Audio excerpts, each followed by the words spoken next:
Basahan natin ang Psalms 90 verse 12. Yan po ang ating teksto, pero basahin ko lang po ang verses 1 hanggang 12 para makuha natin ang context ng talata nito. Bakit sinabi ito ng salmista? Ganito ang sabi, Panginoon, Ikaw ay naging aming tahanang dako sa lahat ng salinlahi. Bago nilikha ang mga bundok, o bago mo nilikha ang lupa at ang sanlibutan, Ikaw ay Diyos. Mula sa walang hanggan, hanggang sa walang hanggan. Iyong ibinabalik ang tao sa alabok, at iyong sinasabi, bumalik kayo, kayong mga anak ng mga tao, sapagkat ang 1,000 taon sa iyong paningin ay parang kahapon lamang kapag ito'y nakalipas o gaya ng isang gabing pagbabasay. Verse 5, iyong dinadala sila na parang baha, sila'y nakatulog. Kinamagaan ay parang damo na tumutubo. Sa umaga, ito'y nananariwa at lumalago. Sa hapon, ito'y nalalanta at natutuyo. Sapagkat ang iyong galit, ang sa amin ay tumubo, at sa pamamagitan ng iyong galit, kami ay nabagabag. Idinigay mo ang aming kasamaan sa iyong harapan. Sa liwanag ng iyong mukha, ang lihim naming kasalanan. Sapagkat sa ilalim ng iyong puot, lahat ng aming araw ay lumilipas. Nagay ng buntong hininga, ang aming mga taon ay nagwawakas. Ang mga taon ng aming buhay ay 70 taon. O kung malakas kami ay 80 taon. Ngunit ang mga ito ay hirap at kaguluhan lamang. Ang mga ito ay madaling lumipas at kami ay nawawala. Sinong nakakaalam ng kapangyarihan ng galit mo at ng iyong galit ayon sa pagkatakot na marapat sa iyo? Kaya, turuan mo kami na bilangin ang aming mga araw upang kami ay magkaroon ng pusong may karunungan.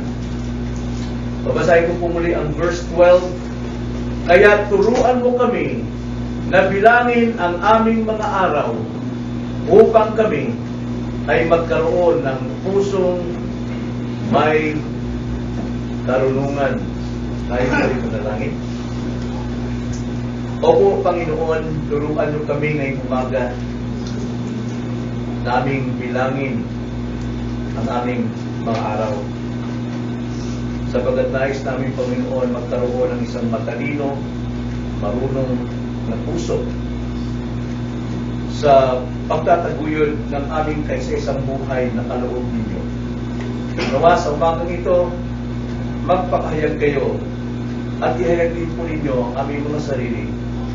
At nawa, tulungan niyo kami sa inyong biyaya na magampanan namin, may sagawa namin ang iyong pong mga leksyon at aral ng umaga. Hindi para sa aming sariling moral na kalagayan, Panginoon, kundi para po sa iyong kapurihan at kalawatian bilang inyong mga anak. Kung aming dalangin sa pangalan ng Panginoon Jesus. Amen. Ang sabi po ng talata na ating binasa, verse 12, kaya turuan mo kami na bilangin ang aming mga araw. Teach us to number our days. Ito po ay isang pangungusap ng isang taong nagpapakuro sa Diyos na pahalagahan ang kanyang mga araw. Mga araw na darating. Ang sabi po dyan sa Ingles is number our days. Sa Tagalog po ay bilangin. Pero kung ating pong bibigyan ng halaga ang salitang ito, hindi lamang ito pagbilang ng mga taon, kundi sa ibang salin ng Biblia is to redeem. To redeem. Ibig sabihin, tubusin ang aming mga araw. Bakit po? Nakasanla po sa nakaraang taon. Nakasanla ito. So teach us to redeem our time. turuan nyo kaming tubusin namin o di kaya ihanda namin ang aming mga sarili sa paggamit ng wasto ng inyo pong panahon na ipinagkaloob sa amin. So, bilangin or to redeem, ibig sabihin, ito'y gumagawang may katalinuhan at gamiting sagrado ang bawat pagkakataon para sa paggawa ng mabuti. Para sa paggawa ng mabuti. Gamitin natin ang ating sandali, ang ating bawat oras, bawat panahon ng ating buhay na may kasagraduhan para sa paggawa ng mabuti. Alam natin, there is only one God and that is God. So, ibig sabihin, paano tayo makagawa na may sagradong paggamit ng panahon para sa kabutihan ng Diyos natin. Na gusto kong bigyan ng pansin kung paano po ginamit sa Bible yung salitang to redeem or to number, pagpapalaga ng Bible. Tingnan natin ang ilang mga talata, 4 na Biblia sa Bible, 4 na passage sa Bible. Ecclesiastes chapter 9, verse 10. Ecclesiastes chapter 9, verse 10. Ganito po ang sabi. Anumang masumpungan gawin ng iyong kamay, gawin mo ng iyong kalakasan. Huwag daw sayangin ang bawat pagkakataong na ilagay sa iyong kamay, at ito'y huwag sayangin sapagkat walang gawa, walang kaisipan, walang kaalaman, ni walang karunungan man sa libingan o sa Siyon na iyong patutungo.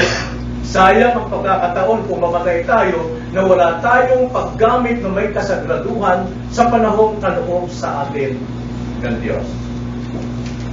At hindi lamang yon, ang Roma chapter 13 verse 11. Ganito po ang sabi. Bukod dito, alam ninyo ang panahon na ngayon oras na upang magising kayo sa pagkakatulog. Na masasabi ko sa ating sarili ngayon, isang taon tayong tulog pagdating po sa mabuting gawain sa Panginoon.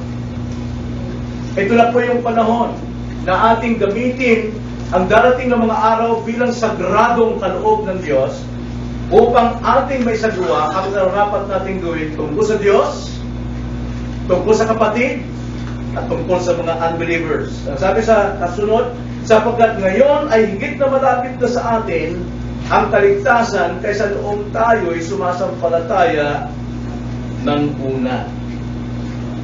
Kaligtasan po ng pagkaka-redeem ng ating panahon. Galatians chapter 6, verse 10. Kaya't habang may pagkakataon, gumawa tayo ng mabuti sa lahat. Para sa lahat. Sa Diyos, sa kapwa-tao, sa mga unbelievers. Pero sabi, lalong-lalo na sa mga kabilang sa sambayan ng pananampalataya. Lalo na sa mga Kristiyano, lalo na sa mga mananampalataya. Doon natin dapat ibuhos ang ating good works sa mga believers.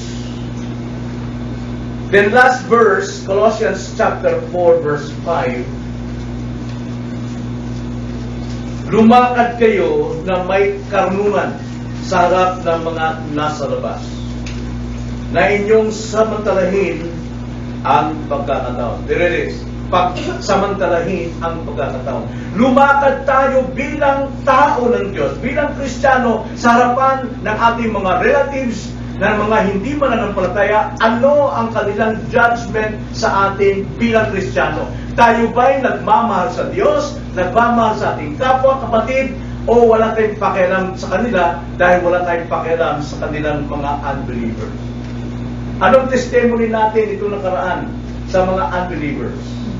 Sa mga taong hindi mananampalataya, ayon sa banal na kasulatan, kundi mananampalataya sa kanilang reliyon. Anong masasabi nila? Walang pagkakaiba.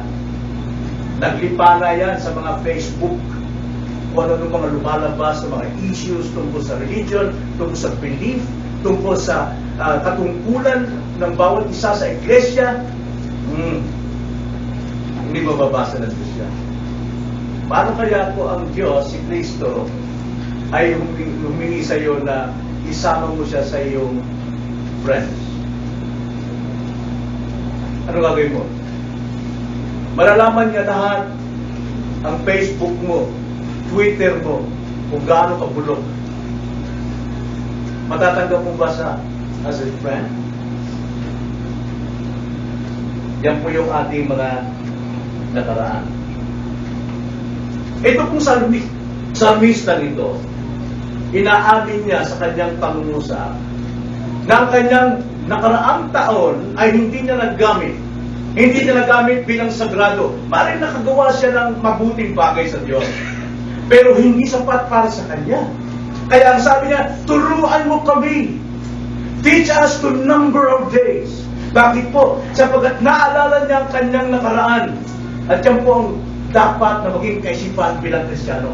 Alalahanin natin kung ano yung ating failures in the past. Mahirap pong mag-continue. Kaya sinabi ni Tito Loli, we have to move forward. How can we move forward kung tayo po ay nakakulong? We have to redeem our time. Itong taong ito, alam niya ang kanyang mga nakaraan o kabiguan, at yun ayaw niya nang mangyari sa kanyang hinaharap, sa new year o new life. Kaya siya ay nagtitika. Ano ibig sabihin ng nagtitika? Nagpasya. Sa English, resolute. Nagkaroon siya ng resolution. Nagtika siya na baguhin ang kanyang kinabukasan. At hindi niya makakaya ito sa kanyang sarili unless he is a Christian, he is a believer. Sa tulong at biyaya ng Diyos, magagawa niya ito. At dito sa kanyang pananalita, i-assume natin na may takot siya na muli haharapin niya ang bagong buhay sa gayong pa ring paraan sa nakaraan, sapagkat kinilala niya ang Diyos from verse 1 to 11. Kinilala niya ang Diyos sa verses 1 and 2 na kanyang tahanan. Now, hindi natin tahanan ng sanlibutan ito. Bilang Kristiyano, bilang believers, ang ating tahanan ay ang Diyos, ang pinakamakapangyarihan at soberanong Diyos. Tingnan niyo sabi sa verse 1 and 2. Confession ng isang believer. Hindi infidel, but believer. Ang sabi niya, Panginoon, ikaw ay naging aming tahanan, dako sa lahat ng sanlibutan. Bago nilikha ang mga bundok o bago mo nilikha ang lupa at ang sanlibutan, ikaw ay Diyos mula sa walang hanggan hanggang sa walang hanggan. You are God from eternity. Ikaw nagbigay ng bagay, buhay. Ako, Panginoon, nilikha mo. Binigyan mo ko ng buhay. Kaya ako ay nananahan sa iyo. Kung ako'y nananahan sa iyo, dapat na isasagawa ko at gamitin ang aking panahon bilang sagrado para sa iyo. At hindi lang yun, ang sabi sa verse 4, ipinapakita niya rito, iyong binabalik ang tao sa labok at iyong sinasabi, bumalik kayo, kayo mga anak ng mga tao, sapagkat ang 1,000 taon sa iyong paningin ay parang kahapon lamang kapag ito'y nakalipas o gaya ng isang gabing pagbabantay. Kinikilala rito ng salmista na ang Diyos ay soberano, anytime maaari niyang kunin ang ating buhay. Wala kayong mapagmamalaki sa buhay na ito. Kahit sabihin po natin pinakamayaman tayo sa mundong ito. Pero anytime, pwedeng bawiin ng Diyos yan. Siya'y soberano. Kaya itong tao ito, may takot siya na huwag niyang muling gawin ang nakaraan. Nagkaroon siya ng pagtitika, pagpapasya, na babaguhin niya ang takbo ng kanyang buhay this coming year. Isang new opportunity for us today. Alam ko marami pa ngayon, hindi man inaantok sa physical, pero inaantok sa spiritual. Walang gana po sa pakikinig, pagbabasa ng Biblia. Pero sabihin ko sa iyo, Sayang. Nagbabalik tayo sa libingan, guys, sa Ecclesiastes 9. Wala tayong magdadala. Bagay, wala. Pero, yung ating spiritual, nandun. Nakadeposit sa kamay ng Diyos. Verse 5 and 6, ang sabi dito, iyong dinadala sila na parang baha. Sila ay nakatulog, inumagahan ay parang damo na tumutubo. Sa umaga ito'y nananariwa at lumalago, sa hapon ito'y nanananta at natutuyo. Ano pong ipinapakita rito ng salmista? Hawak niya buhay ng lahat. Ang buhay natin, kumpara yan sa isang hininga. Mamaya wala na. Sa isang habo.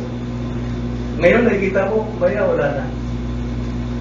Sa Panginoon, ang 1,000 taon na turing natin sa araw lang yun.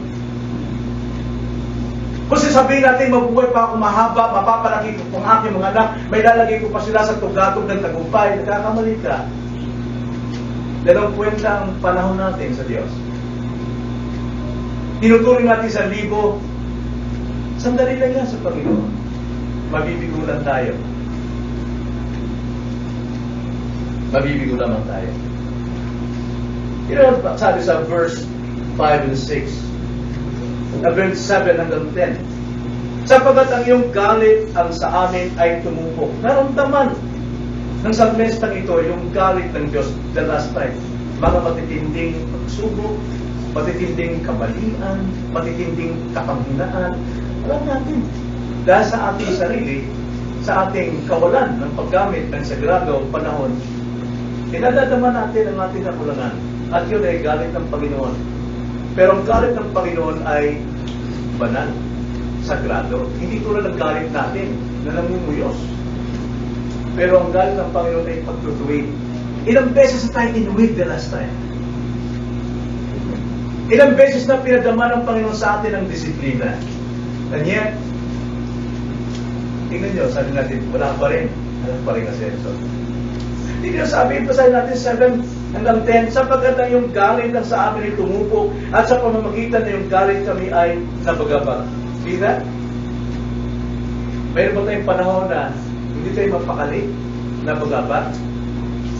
Ang sabi sa Hebrews chapter 12 verse 5, anak, huwag mong maliitin ang aking pagtutuwid. Huwag mong maliitin. Verse 8, inilagay mo ang aming kasamaan sa iyong harapan. Makita nyo, inilalantad tayo kung ano yung kasalanan natin, pero wala pong confession, walang admittance. So therefore, wala tayong forgiveness. That sin remains in our hearts. Kaya ang sabi sa Psalm 66, if I regard iniquities in my heart, the Lord will not hear. Don't say na dahil kang nananalangin every day, pero without confession and asking for forgiveness, that sin remains. Parang linta yan, mga kapatid, yung kasalanan. Ang sabi nga ng Diyos kay Cain doon sa Acts chapter 4, bakit ganyan ang mukha mo? Bakit ka lagi nagagalit? No? Pag tinatanong kita, pag kinakausap ka ng Diyos, bakit ka nagagalit? Alalahanin mo, kailangan talunin mo ang kasalanan yan. Ang kasalanan yan ay parang halimaw na handang lumapa sa iyo. Kailangan talunin mo yan. Paano? Confession. Repentance. Nararamdaman niyo ba yun? Na parang tingin niyo sa lahat ng tao galit sa inyo? Nararamdaman niyo ba yun? Na parang wala na kayong mukhang iharap sa tao? That's God's love na pinaparamdam sa iyo. Without me, you can do nothing.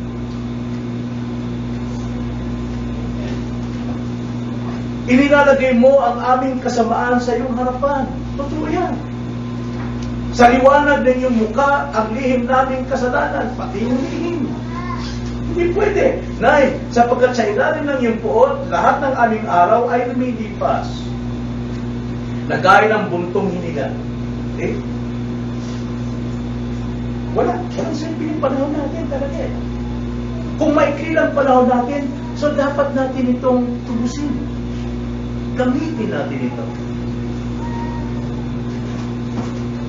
Verse 10, ang mga taon ng aming buhay ay 70 taon. Yan ang pagmamalaki ng tao.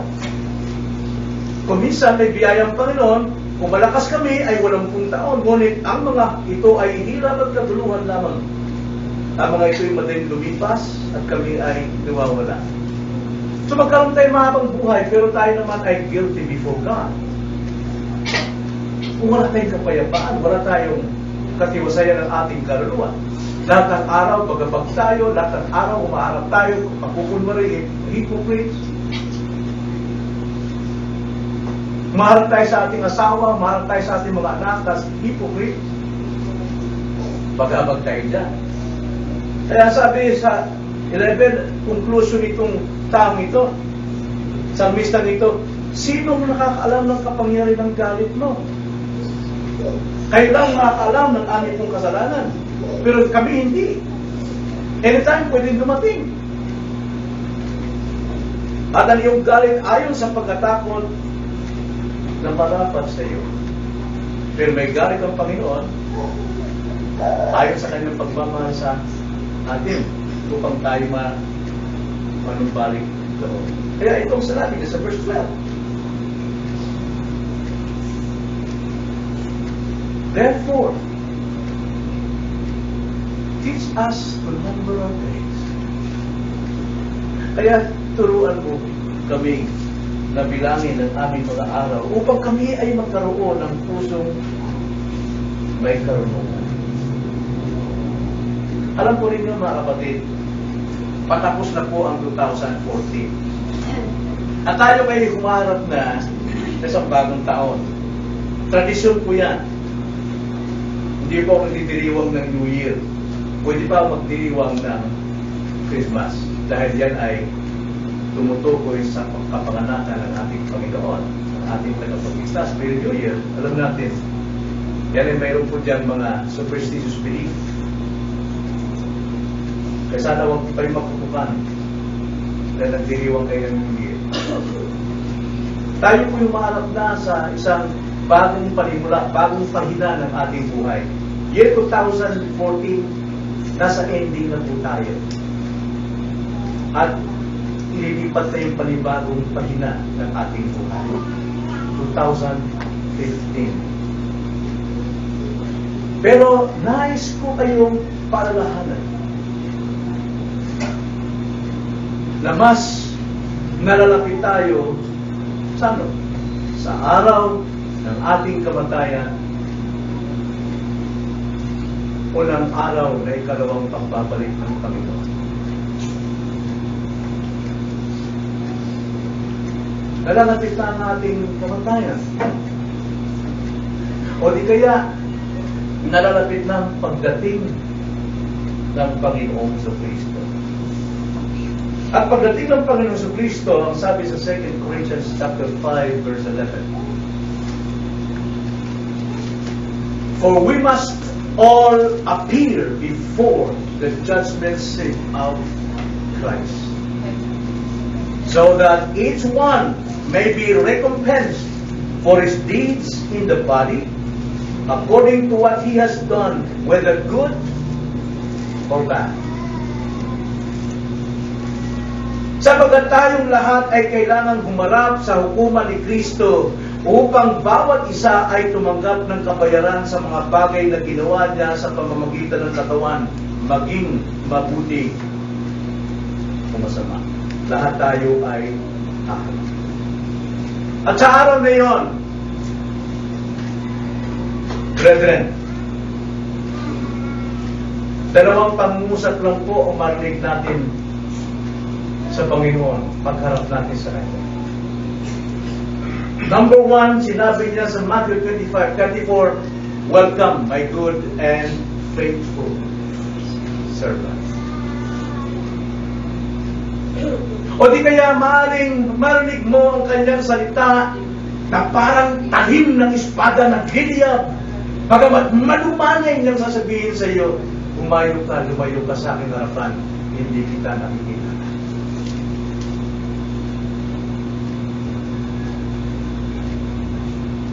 sa lalapit na araw na yon, nakatalaga na kung saan ang ating eternal destination. Kaya magkaroon tayo ng isang mahigpit na resolution. Mahigpit na pagtitika ng ating sarili. Magdesisyon tayo, magpasya tayo na huwag nating sayangin ang mga araw na darating gaya ng ginawa nating pagsasayang ditong nakaraan. Psalms 90 verse 12 ay isang panalangin awit ng isang salmista na gumawa ng matinding pagpapasya na gagamitin niya ng may kasagraduhan ang bawat pagkakataon na baguhin ang kanyang mga nakaraang kamalian, kanyang failures, and sin sa tulong ng Diyos. Yung po yung pangungusap ng isang totoong mananampalataya. Hindi lang ito basta bukang bibig ng mga tao sa mga unbelievers. Gusto kong magkaroon ng New Year's resolution ngayon eh. Babawasan ko rin yung alak ko, babawasan ko rin yung mga babae ko, babawasan ko rin yung pagka-absent ko sa office, babawasan ko ng pagiging late. Kung nagagawa nila yun, bagamat alam nating bigo, bakit hindi tayo magkaroon ng tamang resolution? As Christian. Ito'y nananawagan sa atin na magkaroon tayo ng seryosong pagtitika, pagpasya, o pagtitikang gamitin ang ating mga sandali sa pagbabago ng ating mga kamalian sa Diyos. Mga pagbabago natin sa ating mga kakulangan sa mga kapatid sa panampalataya, at pagbabago sa pakikitungo natin sa mga hindi mananampalataya na nasa ating tahanan, sa ating kapaligiran, sa ating mundo. So, paano natin gagawin, mga kapatid? Sa ating lessons ngayong umaga, gusto kong gulayin natin ang dalawang paraan. Unang paraan, gulayin natin ang ating buhay na karaan. Buhay na karaan. I-meditate natin. Sandali. Mag-isip tayo. Di ba? Atin mo lang titignan saan tayo naroon, anong ginagawa natin. Now, tatlong bagay lang po ang gusto kong ilagay sa ating isipan kung ano dapat natin gulay-gulayin sa nakaraan. Una, katungkulan natin sa Diyos. As Christian, hindi ko titigan yung kung anong ginagawa nyo araw-araw, kundi bilang Kristiyano at miyembro ng iglesia nito, na tumatayo, naninindigan, na sumusumpa sa harap ng mga tao at harap ng Diyos.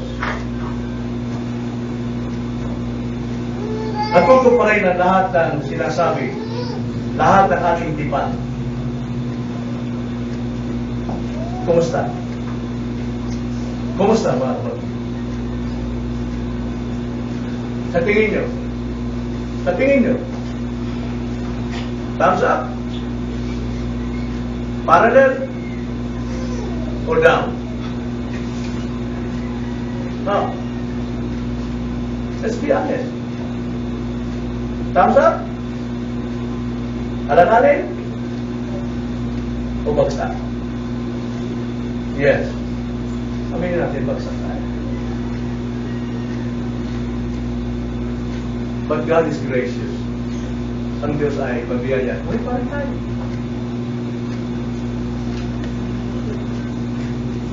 Ang sabi nga ng salmista, Lord, if you... Ang sabi? Number our transgressions, who will stand? If you mark our transgressions, kung tatandaan mo palagi ang aming mga pagkakamali, ang aming mga bibig, ang aming mga ugali, ang aming complacency, ang aming indifference, who will stand? Patay tayo lahat. But God is gracious. Ang Diyos ay mabiyaya, mga kapatid. At ako'y lubos nagpapasalamat sapagkat isa ako sa mga thumbs down. Thumb down.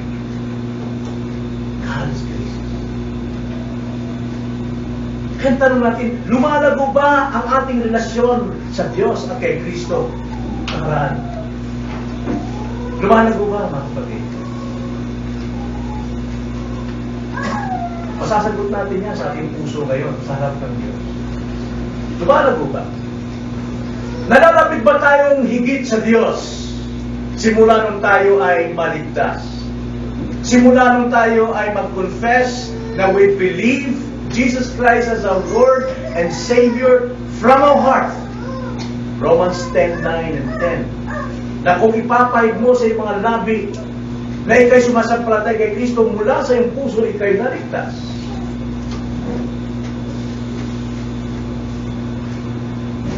Tayo ba'y nalalapit sa Kanya?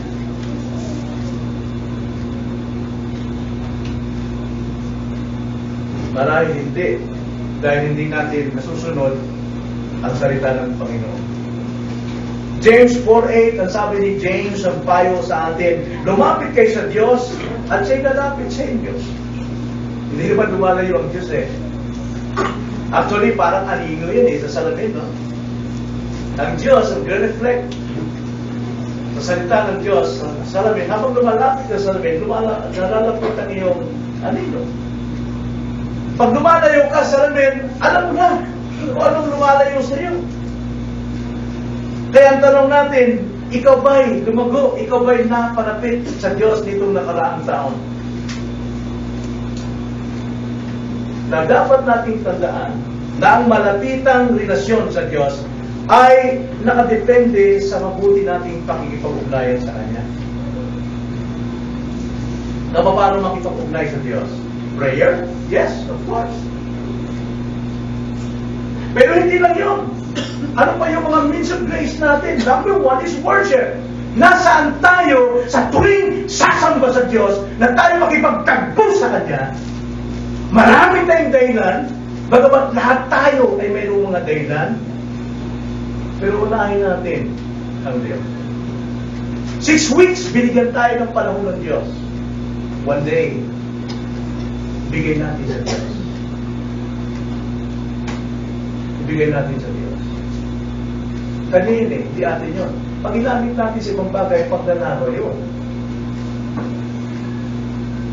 Kaya ang sabi ng mga taga-Israel sa Malakay, sabi ng Panginoon, you have robbed God. So sabi nila, how do we rob God? Anong sagot ng salmista ay meaning Malakay? Sa inyong kawalang kakontentuhan sa mga bagay sa Diyos, sinasabi nyo, nakakasawa, nakakapagod. Kailan ba ito matatapos? Nag-offering kayo ng mga bulag, mga sakang, mga tira-tira sa inyong mga bagay na magandang tinanggap. Yun po yung pagkakasabi ron sa Malakias, chapter 2. Well, dahil natin spiritual. Di ba ganoon din tayo? Nakakapagod naman ito. Tagdal ng mensaheng ito. Kailan ba ito tapos? Papalik-balik, lagi nung papatama. Ayaw ko na nito. At kung magbigay tayo sa Panginoon, ano pa rin magpupulot na natin? Hindi talaga systematic. Na tinuruan tayo na how to give God. Systematically. Alam natin yun. Hindi ko na ulit-ulitin yun. Pero binibigay natin yung pila. Nakakainis kasi, nakakasuya na ito eh. Ilang taon na ako, 27 years na ako, wala pa rin pag-asensyo, hindi pa ako kumaganda. Ano ba yung naasahan ninyo? Gaya lang umalis noon, may mga grupo natin, mga taong na makita ng nagkaroon tayo ng information, sabi niya, mo iglesia ito, wala itong parulungan eh, walang patutunguhan. Ano ba ito? Hinahangad natin magiging sa iglesia nito, maging banto, maging sikat, maging number 1 sa TV, yun ba ang inaasahan natin? Maging sikat na mga singers, yung mga choir. Wala tayong ganun pangarap. We are here to worship God. Yung ating the best Sa loob ng 6 na araw, ipunin natin para ibuhos ating i-offer sa Panginoon. Giving thanks. Singing. We bring a sacrifice to God. Yung ating pag-awit, yung ating pagbabasa, yung ating pakikinig. Yun ang ibigay natin sa Sunday. Bilang pagsamba sa Kanya. Dahil ang pakikinig, ito'y pagsamba. Pero kung natutulog, naghihikab, malakas pa kung maghikab, naririnig, nakakahawa yan. Is that offering sacrifice to God? Giving thanks to Him? Mga kapatid, nalalapit pa tayo the last time sa Diyos. Isang taon na lumipas, nabasa na ba natin ang book of Genesis? The whole book of Genesis. Nabasa na ba natin? O lagi natin binabasa John 3:16? Kasi puso naman yun eh. Understood na yun. Kaya nga ngayon, hindi pa rin yung alam kung saan yung Exodus. Hindi pa rin alam kung saan yung Daniel, yung Amos, Nahum. Nasabihin natin, I'm a Christian. I love you, Lord. I praise you, Lord. Pero dahil tayo naging kalapit sa Kanya pagdating sa mga spiritual na bagay.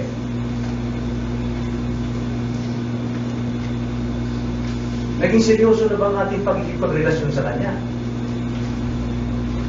Seryoso ba yun na i-skip mo tayo ng Sunday dahil meron tayong mahalagang pakikipagtagpo sa mga kaibigan? Excuse ba yun? That's not excuse. Wala tayong may dadayan sa Diyos. Ang pagiging seryoso natin sa relasyon sa Panginoon, dapat unahin natin siya. Alam natin yun. Alam natin yung chief end of man. Pero katuyan natin, hindi. Minsan na kasi hindi magkita. Eh bakit ayaw mong dalhin na lang dito? Alam na nila. Malaman nila na ikaw ay Kristiyano, na ikaw ay naninindigan sa iyong panampalataya. Hindi ka tumatalikod sa Iglesia, sa Panginoon. Eh hindi brati, inayahan mo doon sa Katang Church eh. Okay naman eh. Parehong Diyos. Parehong Diyos. Pero saan ka nag-covenant? Saan ka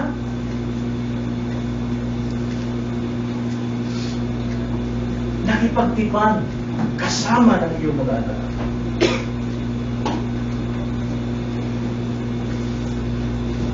Naging matatag ba tayo sa ating pagkikipag-usap sa Diyos? Sa panalangin. Paano natin sinayang ang ating panahon sa panalangin? Pag-ibig sa umaga, tikit lang. Yes, Lord. Thank you, Lord. Lord, gabayan mo itong trabaho ko, Panginoon. Sana pagpalain mo. Bakit hindi mo natin talangin paano ang trabaho ang dapat mong gawin? Para kayo mapagpala. Mayroon pagpalain ng Panginoon. Yung kaisipan mo, gusto masunod, na hindi naman ayon sa kanyang kalooban. Mayroon po yun. Now, alam natin, patungkol natin sa Diyos. Kaya tanong natin, gaano tayo katibay? Gaano tayo kalapit sa Diyos? Last year. Now, we are approaching to a new year. Another 365 days, 52 Sundays. Marami sa atin dito yung 52 Sundays yan, maaaring ang nadalawa na natin dyan ay kalahati lang, 25 Sundays. Kasi mas marami tayong dahilan. So therefore, ginagaw natin yung iba. Tapos yung ating mga sinumpampa sa prayer meeting, sa ibang mga pagtitipon, walang tumating. Anong nila? May party kasi kami, Christmas party. Minsan namin yung pastor eh. Oo nga. Minsan lang. Then lumako tayo sa dalawa. Napakalaga natin. Dapat natin bigyan ng pansin. Ikalawa, so tungkol sa Diyos yung kanina, lumago ba tayo nakaraan? Kalawa naman, tungkol sa ating mga kapatid sa Iglesia. Ang sabi sa Galatians 6:10, mas bigyan natin ng halaga ang pakikipag-ugnayan sa mga kapatid sa pananampalataya, sapagkat yan ang ating bagong pamilya. Yan ang mananalangin para sa iyo sa langit. Yan ang mananalangin para sa iyong proteksyon. Yan ang mananalangin para sa iyong pamilya. Yan ang mananalangin para sa iyong kalusugan. Yan ang mananalangin para sa iyo sa Diyos. Bagong pamilya.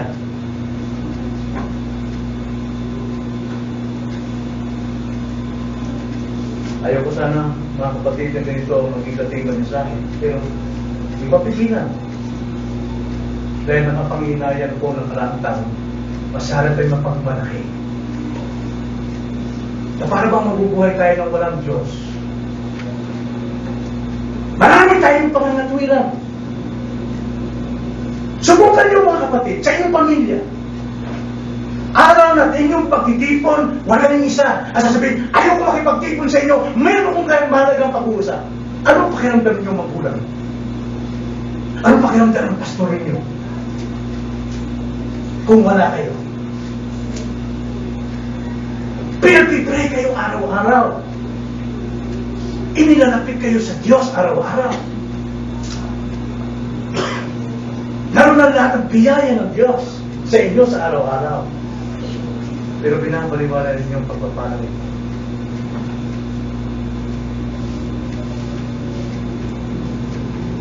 First Thessalonians chapter 4 verse 9 to 10. First Thessalonians chapter 4 verse 9 to 10. Ngunit tungkol sa pag-iibigan ng magkakapatid, ay hindi ninyo kailangan na kayo'y sulatan sinuman, sapagkat kayo man ay tinuruan ng Diyos na mag-ibigan sa isa't isa. At katotohanan ang ginagawa ninyo ang gayon sa lahat ng kapatid na nasa buong Macedonia. Ngunit aming hinihiling sa inyo, mga kapatid, na higit pa sa rito ang inyong gagawin. Hindi inutos ng Diyos sa mga unbelievers. Alam ko, minamahal ninyo ang mga unbelievers ninyo, pero nais kong hiling sa inyo, higit pa ang inyong pagmamahal dyan. Hindi. Sa kapatid sa iglesia. Because your brethren in the faith is your new family.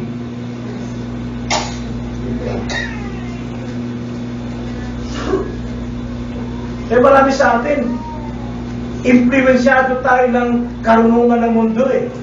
Yung karunungan, yung paniniwala ng mundo, yun ang ating ipinalalaban, yun ang ating pinanghawakan para pabulaanan natin ang mga payo ng ating mga kapatid sa Panginoon.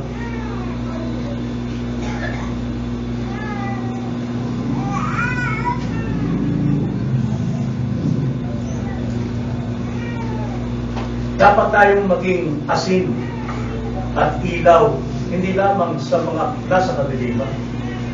Ang sabing context doon, sa inyong tahanan. Yun ang context doon, sa inyong tahanan. Magliwanag kayo sa inyong tahanan upang makita nila ang iyong mabubuting gawa.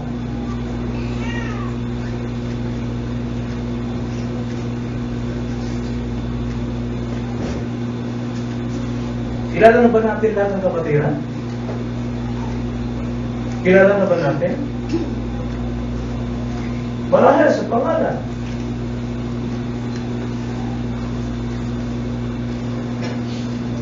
Ikaw, pastor, kilala mo lang lahat ng kapatiran? Kilala ko kaya? Lahat ng kinahanin nyo, kilala ko eh. Dahil sa araw-araw, pinagmamasdan mo kayo. Pinapakinggan kayo. At higit sa lahat, sa oversight, nakikilala kayo.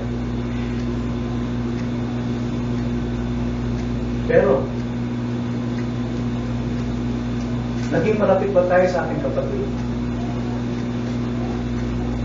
Paano ba maging malapit sa kapatid? Kilalanin ang kanilang pangalan? Alamin yung mga business nila? Pag-order ng mga pagawa? Para makilala kayo? Ano ba? Natural ang buhay yan eh. Yan ang takbo ng sanlibutan. Pero mayroon pa tayo dapat gawin mas deeper.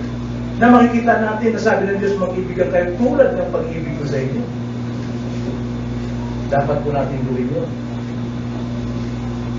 Then ikatlo, meron ba tayong magandang pagtuo sa mga unbelievers? Tayo ba ay kahari-harila sa mga hindi mananampalataya? Tayo ba ay naging kaakit-akit sa mga hindi mananampalataya?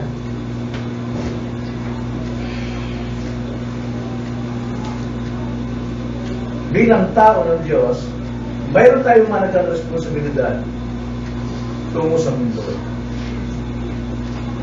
At ang buhay natin na itinuro ng Panginoon para sa mundo ay nasa Matthew chapter 5, verses 3 hanggang 16. Na dapat tayong maamo, dapat tayong malumanay, dapat tayong may pag-ibig, at pagdating sa persecution, sa mga pag-uusig, at karamihan ng pag-uusig ay dahil sa pananampalataya, pagsasalitaan kayo ng mga kasinungalingan, bagamat sila ay nagtuturing na sila ay mga Kristiyano, mananampalataya, pero sabi ng Panginoon, manatili kayo bilang mga anak ng Diyos. Matthew 13-16. Kayo ang asin ng lupa, ngunit kung ang asin ay tumabang, paano may babalik ang alat nito? Wala na itong kabuluhan, maliban sa itapon sa labas at tapakan ng mga tao. Yung tingnan yung sabi sa verse 7, mapapalad ang mga mahabagin sapagkat sila'y kabagan. Mapapalad ang mga may malinis na puso sapagkat makikita nila ang Diyos. Mapapalad ang mga mapagpayapa sapagkat sila ay tatawagin mga anak ng Diyos. Mapapalad ang mga inuusig.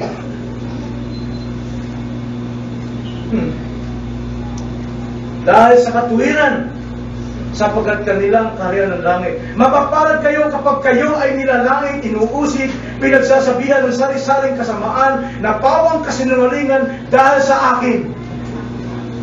Ginagawang sinungaling yung pagilingkod sa Diyos, yung paninindigan sa Diyos, yung determinasyon sa Panginoon na ikay tumayo sa katotohanan, tumayo sa iyong pananampalataya, at sinasabi ng iba, hindi totoo yan, hindi tama yan. Kung kailan ikaw nanindigan sa katotohanan, ikaw pa itong inuusig at pinagsasabihan ng kasinungalingan. Kaya sabi ng 12, magdala kayo at magsaya sapagkat malaki ang gantimpala ninyo sa langit. Sapagkat kayo din nila inuusig ang mga propeta na naunsin. Pero mga propeta, mga true believers of God.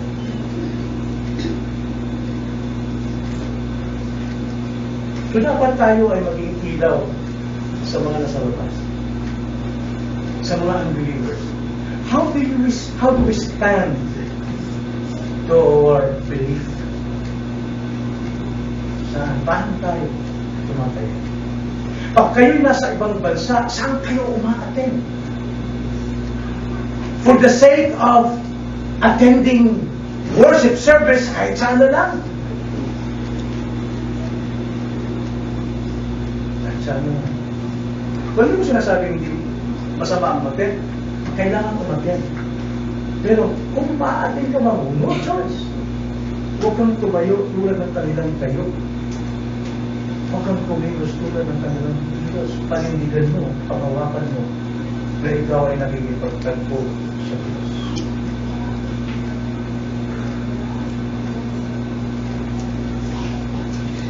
Mga kapatid,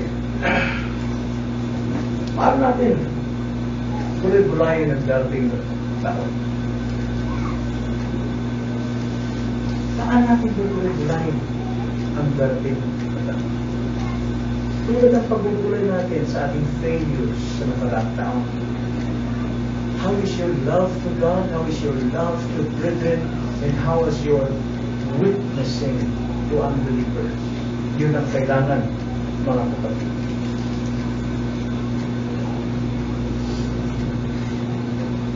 Kailangan magkaroon tayo ng pagtitika.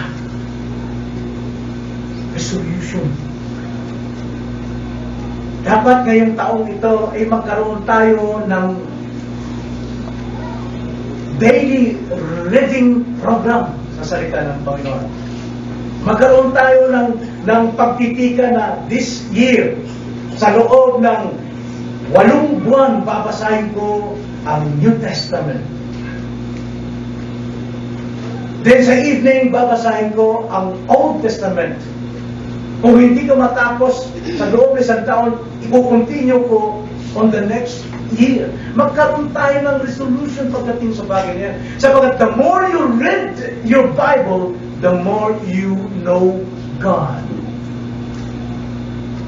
Higit mo makikilala ang Diyos. And of course, reading without praying, wala pong mahalagang bagay doon. Reading, ang Diyos nagsasalita sa iyo sa iyong puso. Kung malakas ang boses mo pagbabasa, ang Diyos ay nagsasalita sa iyong tenga. Then how can we talk back to Him? By prayer. Panginoon, narinig ko ngayon sa iyong salita na dapat kong paguhin ang aking takbo ng aking puso, ng aking panahon. Kailangan kong tubusin ito, baguhin kong aking nakaraan. Ganun na kasimple po ang makipag-usap sa Diyos. Hindi yung, Panginoon, bigyan mo ko nito, bigyan mo tangin, Panginoon, tangin ko, Lord. Lahat ang Diyos. No, gawin natin ang ating katungkulan. Makipag-usap tayo sa Diyos ayon sa sinabi niya sa amin, sa word na ating binasa. Look back to God the way He took to us through reading. Then, magkita rin tayo na simula ngayon, palagan ko ang aking mga kapatid. Paano natin palagan ang ating mga pananampalataya? Once na wala ka, ang sabi sa Hebrews chapter 10, verse 24-25, palakasin ninyo ang bawat kapatid at huwag nilang panghinaan at huwag mong kalitaan ang pagdadalaw. Sapagkat sa pagdadalaw, pinalalakas natin ang bawat isa. Na-encourage natin ang bawat isa sa iyong presensya. Pero kung ikaw walang maraming dahilan, lahat ng kasinungalingan gagawin mo, lahat ng pangako gagawin mo, pero hindi mo tinutupad na makipagtagpo sa mga kapatid, pinahihina mo kanilang loob. Nanlulumo sila. May talungkutan silang ipinapanalangin ka sa Panginoon, Lord, wala na naman sila nito. Ano naman kaya ang dadahilan niya ngayong susunod na pagsampa? Ano naman kaya hindi pa maubusan ng dahilan? Masakit sa mga kapatid na gano'n. Pero kung nandiyan ka sa kabila ng iyong problema, sa kabila ng kabigatan ng iyong trabaho, sa kabila ng iyong responsibilidad, pero nabibigyan mo ng panahon ng Panginoon, napapalakas mo ang bawat isang kapatid sa pananampalataya. At kung wala kang pagmamalasakit sa mga kapatid, huwag ka nang dumalo. Dahil yun ang pagsira ng kanilang suso. Pero kung may pagmamahal ka bilang isang kapatid, sapagkat ikaw ay kapatid sa Panginoon, magpalakasan tayo sa isa't isa. Lalo na yung nalalapit na ang pagdating ng Panginoon. Yun ang kailangan natin. Palakasin natin ang isang inspire natin ang kanilang pag-ibig, ang kanilang good works. Kailangan natin sindihan, gatungan. Yung salita sa Hebrews chapter 10 verse 24, spark, larawan po ng manok na naglalaban, mayroong tahid. Pitikin mo para siya magbuhay at muling manumbalik sa lakas.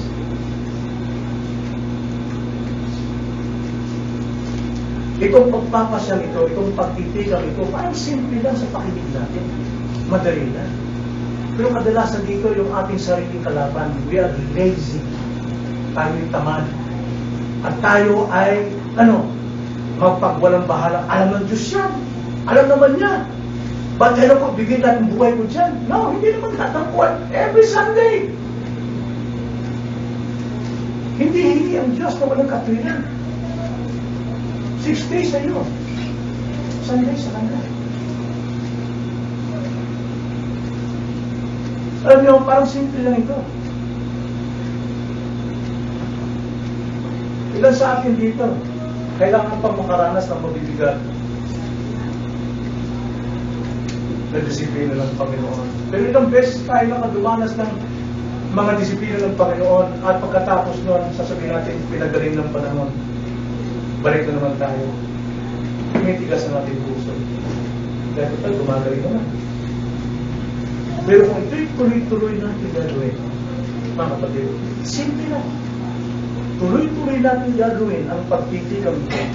Release mo tayo sa isang bagong ugali, bagong pagkatao, bagong lakas ng pananampalataya. Diyan yung magresulta. Nangalapit tayo sa Diyos. Napapamahal tayo sa ating mga kapatid sa pananampalataya, nagiging magandang patutuo tayo sa mga Diyos. Diyan yan, po. At sino ang magbibinipisyo nito? Ang magbibinipisyo ay ang Iglesia. At ang binipisyo ay nabubuhos sa Diyos. Nagagawa natin ang kanyang kalooban. Nagagawa natin ang ating. Magagawa ba natin ito, mga kapatid? Pwede ba natin gawin ito? Pagpasyahan natin, simula ngayon, kung gagawin ko, ililista ko ang dapat kong gawin, yung mga failures ko nakaraan, hindi ako nagbabasa ng Bible, dati, 1 verse lang, ngayon naman, sana tulungan ako, kahit 1 book, man lang. Pagkatapos, lahat ng iyong mga nabasa, kahit anong yung maalala mo, yun ang pag-pray mo, pagpasalamat sa Diyos. Pwede natin gawin yun. Tapos every meeting ng church, nandun ka, kahit marami kang schedules, kahit marami kang busy ka, nandun ka pa rin, layman, pero nakapagbibigay saya sa mga kapatid. Kahit nung patapos na, lumabas, uy, nandito pala sige dito. Napakasarap po sa damdamin ng mga kapatid. Listahan natin. Simula ngayon, magpapatibay na ako sa aking mga kapatid. Aatin ako sa mga meetings. Aatin ako sa pagsamba regular. Gagawin. Tapos, listahan ko rin sa susunod ng mga taon, mga pagsamba, mayroon na akong bisita. Kung tataon silang Sunday, wow, kailangan Monday o di kaya Saturday. Dahil Sunday, kailangan ko panghawakan, ito ay sa Panginoon lamang. Kahit sino pa yun, kahit pastor pa yun nakipagtagpo sa'yo, panindigan mo, ito rin para sa akin, Panginoon. Gagawin ko. New Year's Resolution. Let us pray.